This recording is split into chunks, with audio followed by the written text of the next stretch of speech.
Yehova Eloheinu Svaod, Kadosh, Kadosh, Kadosh.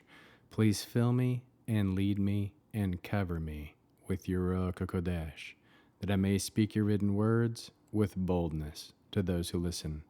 I ask all these things in Yeshua HaMashiach's name. Amen. We'll start with the Shema. Listen and obey. Children of Yehovah, pay careful attention and respond. Yehovah is our power and authority. Yehovah works in unity with himself, and you shall act upon your love to Yehovah with your power and authority, with your thoughts in mind, with your entire body, and with all the muchness that you have. Yod, He, Vav, He. Hand, behold, nail, behold. 1 Samuel chapter 8.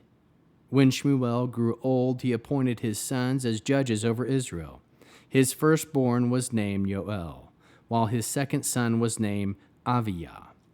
They were judges in Beersheba. However, his sons did not follow his way of life. They turned off to pursue riches, so they would take bribes to distort justice. All the leaders of Israel gathered themselves together, approached Shmuel in Ramah, and said to him, "Look, you have grown old, and your sons are not following your ways. Now make us a king to judge us like all the nations." Shmuel was not pleased to hear them say, "Give us a king to judge us." So he prayed to Yehovah. Yehovah said to Shmuel, "Listen to the people, to everything you say to you, to everything they say to you, for it is not you they are rejecting me. They don't want me to be king over them. They are doing to you exactly what they have been doing to me from the day I brought them out of Egypt until today, by abandoning me and serving other gods. So do what they say, but give them a sober warning, telling them what kinds of rulings their king will make." Shmuel reported everything Yehovah said to the people, asking for him for a king. He said, "Here is the kind of rulings your king will make. He will draft your sons and assign them to take care of his chariots. So his horsemen and bodyguards running ahead of his chariots. He will appoint them to serve him as officers in charge of 1,000 or 50, plowing his fields, gathering his harvest, and making his weapons and equipment for his chariots. He will take your daughters and have them be perfume makers, cooks, and bakers. He will expropriate your fields, vineyards, and olive groves, the very best of them, and hand them over to his servants. He will take the 10% tax of your crops and vineyards and give them to his officers and servants. He will take your male and female servants, your best men and your donkeys, and make them work for him. He will take the 10% tax of your flocks, and you will become his servants. When that happens, you will cry on account of your king, whom you yourselves choose.